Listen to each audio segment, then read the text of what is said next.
mass, or weight, and volume.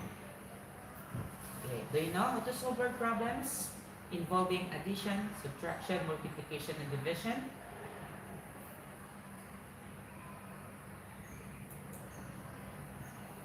Do you know how to solve word problems?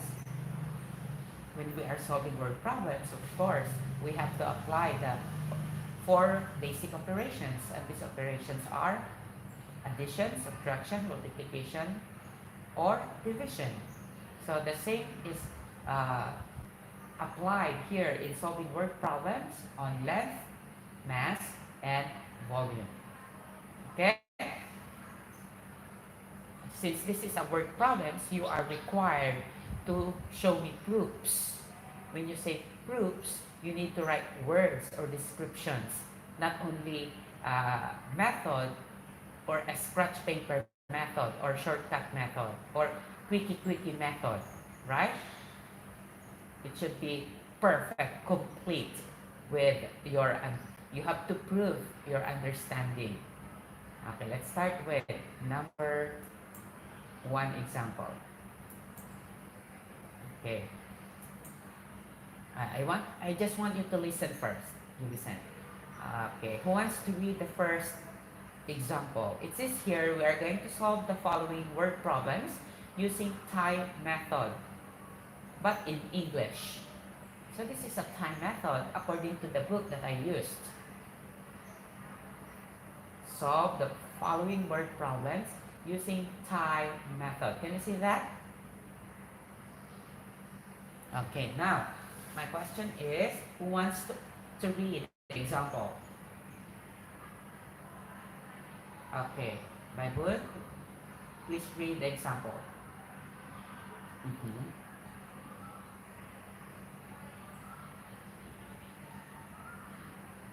Mm-hmm.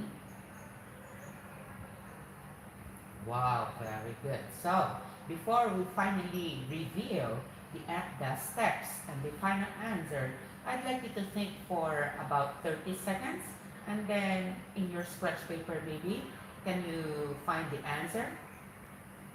Analyze the problem. It's like we are joining in a quiz bee or mathematics Olympiad or mathematics contest, and then you are going to answer. How to quickly answer this? Four students are standing in a line with 12 meters distance from each other. Find the distance between the first person or the first student and the last students. There are four. So you can answer by drawing 1, 2, 3, 4, and between two persons, 12-meter distance. That's how to understand or analyze the problem, right? So what's going to be the answer without following a Thai method? Just using our minds quickly. How to answer? So it's like 12 meter plus, like this. Look at my fingers. 12 meters plus 12 meters. So that's 24. Plus 12 meters. So that's it. So how many times we added 12? 1. We add 12. 1, 2, 3. Right? Okay, so this is a tricky one. Teacher, why you add 12? Why there are 12? Why there are 3 addends? Which are 12? 12 plus 12 plus 12. The problem says 4 students. Because of we are talking about the distance, not the persons, right? We're not talking about the student 1, student 2, student 3, student 4, student, right? We are talking about the distance between the first person and the second person, and then the second person to the third person, and the third person to the fourth person, something like that. So, Teacher Marisa, hi. Hello. Hi, my dear students. Grade 4. Grade 4, yes, they're very good. And- 4/6. Yes, first last 6. 4 students are standing in a line with 12-meter distance Yes. from each other. Find the distance between the first and the last student. What is the answer, Teacher Marisa? Mm-hmm. Mm-hmm. 4 students are standing in a line with 12 students after each other. So, find the distance between the first second. So this is division. The first, 12-meter distance from each other. Yes, you have to come back. Find the distance between the first and the last. Yung correct. pala yun, addition yun, guys. Yung apat na estudyante, no? Yung isa 12. Oh. So, ano mo nga? I-times 4? Ay! Sabi ko nga i-times. Times 3. Times 3. Kasi nasabi ko, divide. Kasi 1, Hindi, 2, divide 3. times. Kahit apat. Times 3. And then you have to find Hello. the last one. So, 12 times Hi. 3. And then, Kala ko mami. 12 times 3. Chunky, And then that will be the result of the distance of the fourth. Come, explain. Right? Okay, so yan. I'll be Open the naman one to class. discuss. You discuss. Okay, I'll be the one to discuss. So, 4 students are standing in line with 12-meter distance from each other. So, you are going to find the distance between the first and the last students. So, before the last students, because they are 4, you are going to times 12 times 3. And the result of that is the last, right? Yes. Am I correct?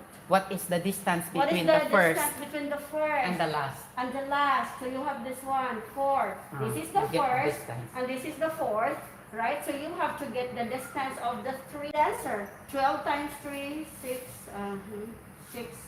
So, By one is the 30, 36. Yes. Let's Oh, see. this is very smart. Let's see. The first one, okay. The distance between student is 4 times 4. So, 48 meters. So, The textbook is wrong because the answer is 48. Right, Baibun? And others? The textbook is wrong. Look at this straw that I'm holding. Not all the time the textbook is correct, okay? This is it should be 36, not 48. Okay? So, first student, look at my finger, first student, and then second student, this is 12, right? Right, Baibun? How many, what's the distance now from the first to the third? 24. And then, let's go to the last student. Look at my finger, there are 4 now. If my fingers are the students, okay? So 12 plus 12 plus 12. The answer should be 40. The answer should be 36, not 48. Okay? Okay, so therefore, the final answer of the textbook is wrong. Okay? Do not always, that's why, that's what to emphasize. This is the reason why don't believe always on what you read. You have to understand and analyze. Okay? Because sometimes the textbook or okay? So this should be 3. 1, 2, 3. And the answer is 30. But we will not use the word 4. Even there are 4, right, Maibun? So 12, this is not 12, but 4 is not 4. It should be 3 because we are talking about the distance, the length from the first student to the fourth student, right? Right? So it's going to be again 12 plus 12 plus 12. Okay? Are you still confused? No. So number of students. This one you have to change. Number of students in a line, not is. You have to change this one because teacher is smarter than the textbook. Just joking. From. You have to say from. You have to add from the first student to the fourth. Find the distance between the poles in meter. Okay. Everybody, let's read. Or let teacher Chris read and teacher Marisa read. There are four poles located in equal distance from each other. If the distance between the first pole and the last pole is 9 kilometers, find the distance between the poles in meters. Okay, So you are going to find the distance. convert. So- right? So 1 kilometer, So 1 if you're meter, going to draw Teacher Marisa, like one pole, second pole, third pole, and the 4.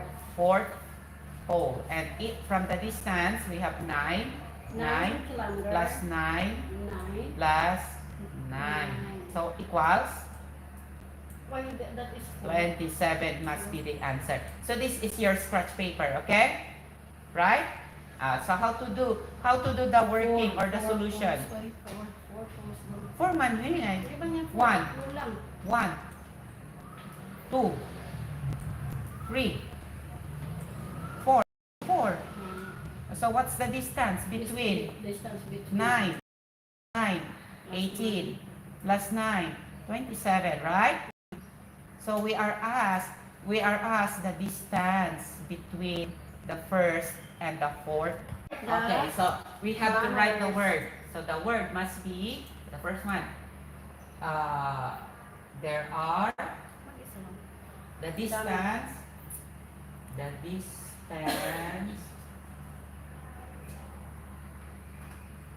of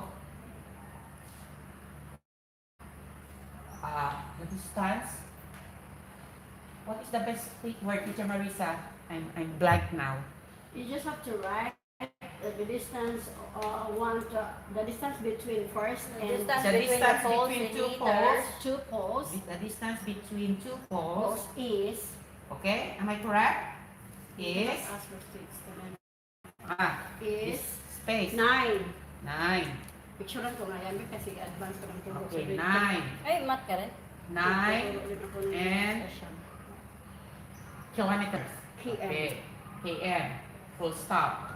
Okay, next step. Is this correct now, Kasi Babon? talaga to, nilagay. There are, Ako din, ako use din. the word, there are 3, Yeah.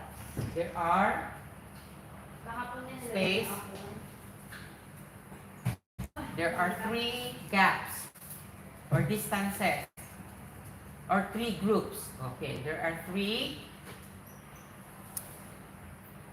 groups or gaps. I use the word gap. Okay? Yes or no? Yes. So remember, we're not going to use, we're going to use words sometimes not found in the paragraph. Okay? You can use Okay? You have to use understanding and then you have to multiply. You have to multiply. Okay.